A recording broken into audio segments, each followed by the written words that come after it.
What's up, y'all? Welcome back to my channel, and if you are new here, welcome. My name is Zoe and I make both bookish and lifestyle type videos, and I'm so glad that you're here today because I'm going to be talking about my favorite and least favorite books from 2020.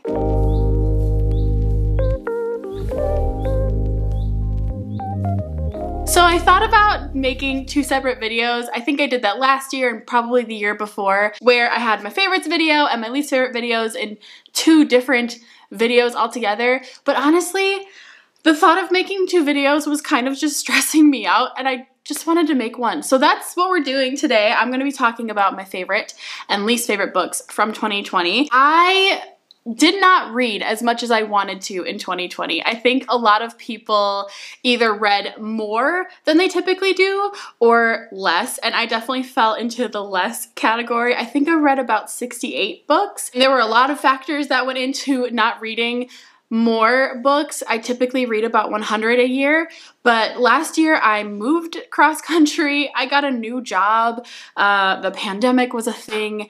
Animal Crossing came out. So that is where I spent a lot of my time instead of reading. But I did read a handful of books that I loved, a handful of books that I really didn't like, and I want to talk about them today. So that's what we're gonna do. I do understand and acknowledge that some people are only interested in maybe my favorites. Some people really only want to see the tea that I spill on the ones that I didn't like so much. So I'll put a little time marker in the description below so you can fast forward if you want to my favorites, because I'm gonna start out with my least favorites and end on a good note. I have 5 least favorite books and I have 7 favorites. So let's go ahead and just jump into the ones I didn't like so much now. But first I'm gonna need a real quick sip of coffee before I talk about these books. I feel like this should go without saying, but I'm gonna say it anyway because I think it's just a courteous thing to do.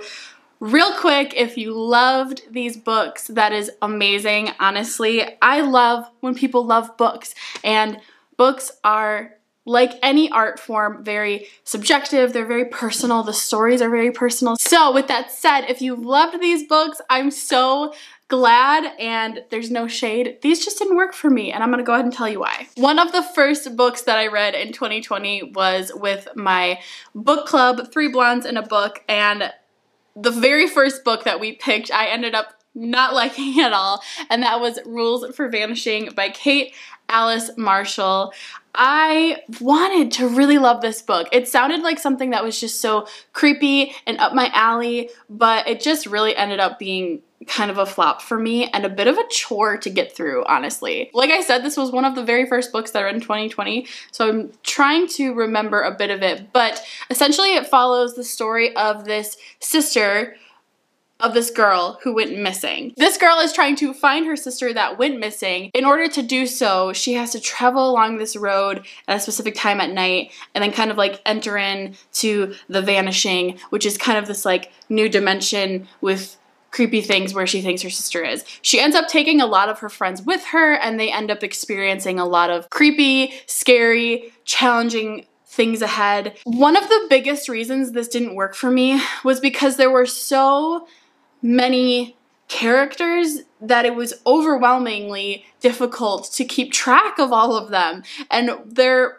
point in the story. I think what would have made this book better for me ultimately would have been if it was more just like her and maybe another friend. But there were so many people to keep track of, and it's not typical that I hate like every book that has tons of different characters. For whatever reason, the writing in this one, the plot, the pace, it just didn't work as an enjoyable time for me. I barely kept up, and I can't remember even a lot of it. It was just not a great one for me. I honestly think too I'm moving away from a lot of YA thriller, scary horror type books. They just don't push it as far as like adult fiction does, so for that reason I just really did not like this one. Although speaking of adult thrillers, one that I was super disappointed in this year was The Last Time I Saw You by Liv Constantine.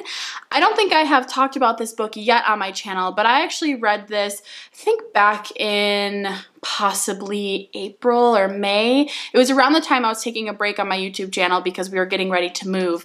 I was devouring a lot of thrillers, and this was one of them, and honestly, can't remember much of anything that took place during this book. I remember it was very much a domestic thriller about this rich lady who was getting menacing text messages and threats.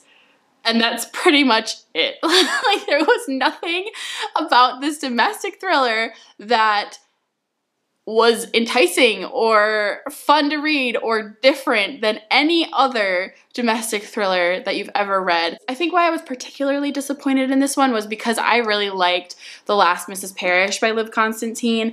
That was really early on when I very first started reading. I think it might have been honestly my second like adult thriller I'd ever read, and I loved it. And so I don't know if I loved it because it was just such a new genre to me and now I have more books to compare it to, but this one fell so flat. I was like so mad by the end of it because I just felt like I completely wasted my time. So definitely can't recommend this one to a lot of you. Yeah, this one just did not work for me. A book that I read recently, actually this book I read in December, so you may remember me not liking it from a vlog that I did in December where I read this book, but it is Christmas at Little Beach Street Bakery by Jenny Colgan.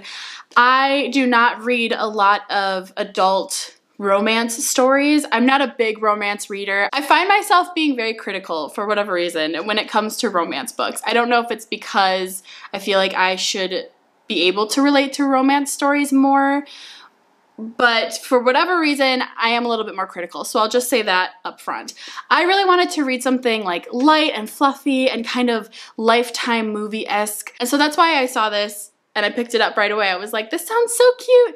It's about a girl, she lives with her boyfriend, and they live in like this lighthouse, which sounds kind of cool, and she owns this bakery, and it's Christmas time, what's gonna happen? Just like down for that kind of fluffy story. So I was actually even expecting it to be pretty cheesy and okay with that, but this was just a whole new level of strange. The story was so weird. I was not expecting it to be as odd as it was. They had a pet puffin, which was honestly strange in and of itself. And then a lot of the story hinged on this girl and her boyfriend. They had best friends who were together, and the two best friends that were together were terrible for each other. I mean, just like constantly bickering. The man was always putting his girlfriend down, and then she ends up getting pregnant. She doesn't know if it's his, and so she's confiding in her friends. And it's this weird story of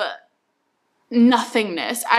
No warm and fuzzy feelings at all. I was like, why is this happening? I barely got a feel of Christmas time or Christmas spirit with this book. So yeah, this was a major flop. I was really annoyed and slightly upset over some of the things that happened and the ways that it was handled. I don't know if I'm going to be picking up another Jenny Colgan book anytime soon.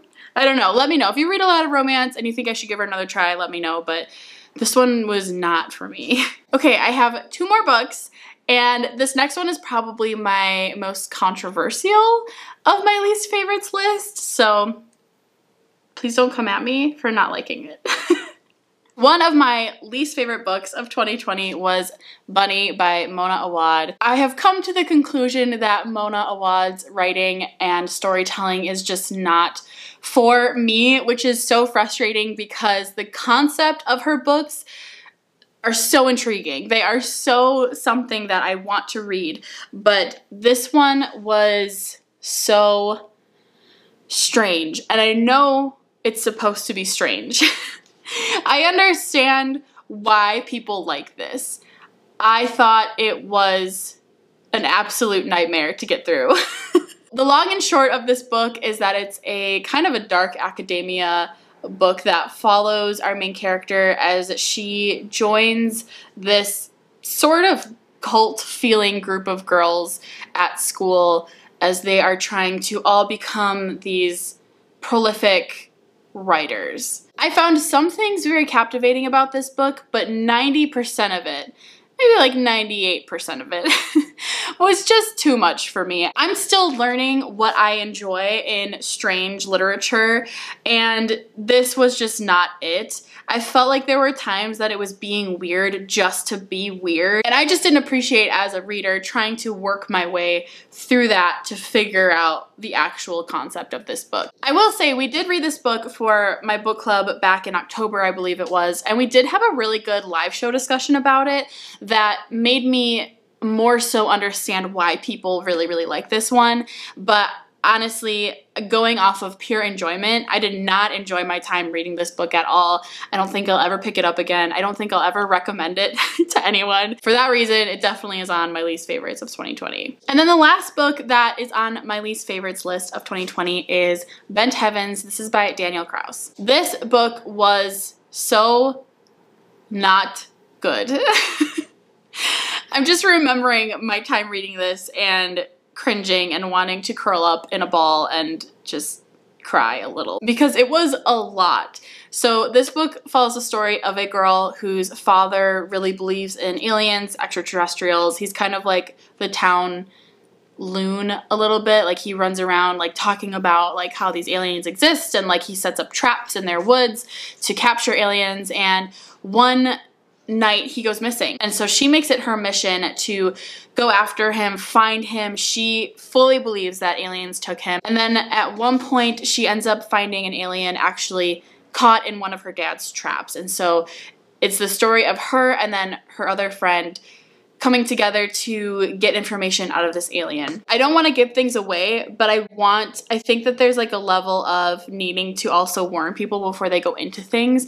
Like there were torture scenes that were graphic and so not something I was ready to read in this story. And then the twist was so unsettling that it just, this book, like it's haunting, I guess. And I feel like I can handle a lot of creepy things, and I feel like I can handle some fairly dark things, but this one for me was just too much. It was too far, and I really, really did not enjoy it at all. So I'm glad to just close the chapter on this book for good and move on to my favorites. All right, moving on to my favorite books of 2020. I'm so excited. This is always a fun video to film because who doesn't love talking about books that they just absolutely adored? There is no particular order to these books. I loved them all fairly equally, so I'm just gonna go ahead and jump in. And the first book that I really loved in 2020 was Long Bright River by Liz Moore. No one is as surprised as I am to have this on my favorites list because this is a beastie, adult, like crime thriller novel. It's nearly 500 pages, and when I tell you the description, it's going to sound so boring. This follows the story of a sister who is in the police force, and her sister is on the streets. She's just like a drug addict. She gets into a lot of trouble. So they're pretty separated, but at the end of the day, I mean, this is family, so they still care about one another. One day, the sister that is in the police force learns that her sister is missing. She hasn't heard from her sister in a while. She can't track her down. She can't find her. She kind of goes to like her usual hangout spots. She's not there. So she starts to get really worried and really feels like there's something wrong. And then that's where the story really takes place, is with this one sister trying to find her other sister, figure out what's going on. Like I said, it does not sound interesting at all. At least to me. This is not a book I would just be like, oh yeah, that sounds really fascinating. But the writing of this book was so good, and I actually got out of a reading slump by reading this book. And so I think I have really good feelings about this book because of that. But I loved this book. I also physically read this book, which is impressive for me because I don't often just sit there and read 500-page books. I'll typically instead go for an audiobook version. But there was something that was so engrossing about the way that this was written. The writing was just impeccable. The pacing was perfect. We got like a dual timeline of the sister having flashbacks to when they were like kids and being raised. And so we got to see this foundation of what her relationship to her sister was really like. It was also just this really great like mystery, action-packed book. I loved it. I loved it. I had to include it on this list because I was so shocked that it was something that I enjoyed so much. I totally recommend this one. I know it sounds a little bit not entertaining. Maybe I need to stop saying that. Maybe people are like, yeah, that sounds super entertaining. But to me, it was not very entertaining sounding, but the writing gripped me right away, and I can't recommend this one enough. I think this was more marketed as thriller, but I would say it's much more of like a literary crime type of book, which I just absolutely loved. The next book that I loved so much in 2020 was actually a graphic novel, but that was Quiet Girl in a Noisy World, an introvert's story by Debbie Tung. Oh my word.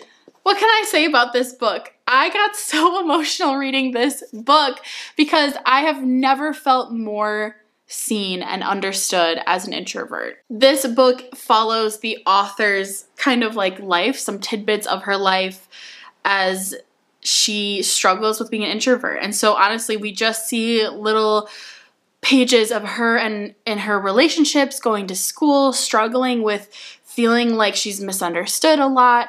And there were multiple times that I actually cried reading this because I just felt really understood and really seen. And I felt, not for the first time, but I really felt like I appreciated who I was and that I wasn't alone as an introvert and someone who like constantly needed to make up excuses for myself for being this way. I absolutely adored this. I don't have too much more to say, but if you're an introvert, even if you're an extrovert, like it's so helpful to read this book to kind of understand if you have people that you love who are introverts, to understand what they feel and what they're going through. I adored it so much, and I can't recommend it enough. The next book on my favorites list is A Heart in a Body in the World by Deb Coletti. This is actually a young adult contemporary book, which I'm surprised is on my list. I have been moving away slowly, I think, from young adult books, but I read this for Contemporary-a-thon, I believe, back in 2020, and oh my word, oh my gosh, so good, so good. I mean, it won an award, so like obviously it's good, but it's so good. This is a hard-hitting contemporary that follows the story of one young woman who decides to run cross-country after dealing with a traumatic situation. And the news media starts following her, her family follows her in a camper. She just literally decides to run. She loves running. She finds it as sort of like a release in her life, and one night something triggers her and reminds her of her trauma, and she just starts running. So we're following her journey as she's running, and the news media starts gaining traction on what she's doing, and she's raising awareness for this thing that she went through, and it's so powerful. And the reason I'm being ambiguous is because you actually don't get told what happened until the end. And I was surprised. I thought it was handled so well. I thought it was such a smart writing move to create this story around someone's trauma and then not really get a glimpse into what it is until the end. It was so gripping. I totally sobbed at the end of the story. It just moved me, honestly, and the writing was great. Everything about this book really worked for me. If you love a good hard-hitting contemporary and want to read something that will most likely make you cry, this is a good one to go with. The next book on my favorites of 2020 list is probably one that you are not surprised by, but that is The House in the Cerulean Sea by TJ Klune. If you watched my Reading Rush reading vlogs, then you know that I loved this book with my whole heart. Never in my entire reading career have I ever read a book immediately twice. So as soon as I finished this book, I read it again. It was so good. And honestly, I could read it again right now. Shannon McGuire blurbed this book, and it said this book is very close to perfect, and I could not agree more. There is just something about this story that worked so well. The writing, the pacing, the characters, the plot, the atmosphere, the drama, like everything worked for me with this book. And honestly, with so many others. I've seen plenty of people absolutely love this book. So obviously TJ Klune knows what he's doing when he's writing. So basically this story follows an adult man named Linus Baker, who is a caseworker in the department in charge of magical youth. And one day Linus is tasked with going out to this one orphanage to check on all of the magical children who are there, because these children are kind of like, seem to be special case magical children. They're kind of like troubled youths, if you will. So he goes out there to check on the children and he stays with them for a while and he gets to know all of them. In particular, one of the children is actually named Lucy, which is a nickname for Lucifer. So we follow young, like 5-year-old Lucifer, as well as other little magical children that are just as equally precious. And we start to see why they may be troubled and how the society views them, and then as well as their caretaker. And so Linus and the caretaker kind of start developing a friendship, and it's just, we see how Linus's perspective of what he does and who the children are changes over time. This book is so heartwarming. It's a book about kindness and seeing and treating people with love and respect regardless of where they've come from or who they are. And I just, oh my gosh, it was like drinking a cold glass of water on a super hot day. Like, this book was just everything, and I cannot hype it up enough. I loved it, loved it, loved it. Another one of my absolute favorite books of 2020 was Black Girl Unlimited by Echo Brown. I have never quite read anything like this book before. I think of the word masterpiece when I think of this book. There was something that was just so magical and raw and honest and touching about this story.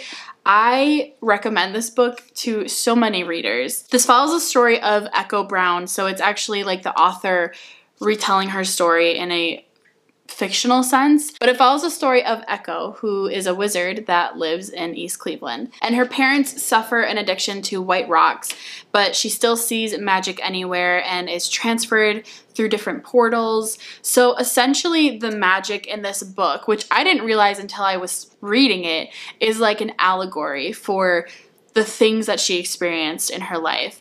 And it was so poignant. It was so excellently, expertly written. I thought this was just a piece of art, honestly, because not only are you reading this magical kind of fantastical story, but you're knowing that it's about something bigger than what it actually is, if that makes any sense. There were certainly things that were difficult to read, but I thought overall reading Echo's story and seeing it, I mean, it was so heartwarming and great. It was just great. This was another one that I totally finished and started sobbing. It's kind of like a young adult literary magical realism, I guess, maybe fantasy. It's so good. It's so magical, and I'm so glad that I read it. I absolutely adored this book. All right, I have 2 books left. Another book that I absolutely loved in 2020 was The Sundown Motel. This is by Simone St. James. Honestly, I don't have much to say about why this book worked for me or try to sell you on it. It was just such a good, fun read. This book is about a girl whose aunt disappeared back in like the 1980s, and she disappeared back at this like Sundown Motel. This is where she worked. And so this girl decides to find the motel and go and work there and kind of start to discover why her aunt might have gone missing. Creepy things start happening, scary things start happening. It is perfect if you love like true crime, paranormal, mystery thrillers. It was such a good blend of all of those genres, and I loved it. We got a dual timeline, so we saw back in like the 1980s with the aunt, and then we got the flash forward to 2017 in the present day, where she is also trying to uncover what happened to her aunt. It was great. I loved it. It was so perfect. There was a mix of paranormal, which was so much fun. So I loved this and cannot recommend it enough if you enjoyed true crime. It was so, so good. And then the very last book on my favorites list, oh my gosh, I love this book so much, was The Institute by Stephen King. I am very surprised that a giant Stephen King book is on my favorites list. I've read a couple of Stephen King books now. None of them have really grazed my favorites by any means, but this book, this story, Oh my gosh, I still think about it to this day. So this book follows the story of Luke, who in the middle of the night, his parents are killed and he is kidnapped and taken to the Institute. Luke quickly realizes that a lot of the kids in the Institute have these kind of special abilities, and the scientists are basically taking advantage of that. And so we're following the story of Luke basically trying to survive and escape the Institute. I recommend this book to people who were fans of Stranger Things. It gave me very much a Stranger Things type of vibe. Less so of like demogorgons and weird things like that, but more so on the science-y, weird government conspiracy doing tests on kids sort of side. I clearly remember reading this book. I listened to the audiobook and I would go on hour-long walks, not even realizing it, just listening to this story. It's like burned in my brain. I loved this book. I thought it was written so well. I thought the pacing was absolutely perfect. I will say the ending was a little odd, but honestly, I didn't even mind because the whole book just worked for me. I thought it was so fascinating to read about Luke and the way he was treated at the Institute and his whole journey of trying to escape and then save his friends and what they all go through. It's just so dang good. I still think about it. I still think about this book. I highly recommend this one. I put it off for a long time because I was very intimidated by it. It's a nearly like 600-page book, but it was absolutely worth it. If you like kind of weird science fiction-y books, I totally recommend it. It was so dang good. Oh my gosh. Okay, that was a lot of talking about books, but those were all of my least favorite and most favorite books of 2020. You should absolutely let me know your thoughts in the comments below. Tell me if you've read any of these books. Were they some of your least favorites or most favorites? I definitely would love to know and hear from you guys. Thank you so much for joining me if you have made it this far. I love you guys so, so much. I hope you stay kind and cozy and crowned, and I will see you soon in my next video. Bye!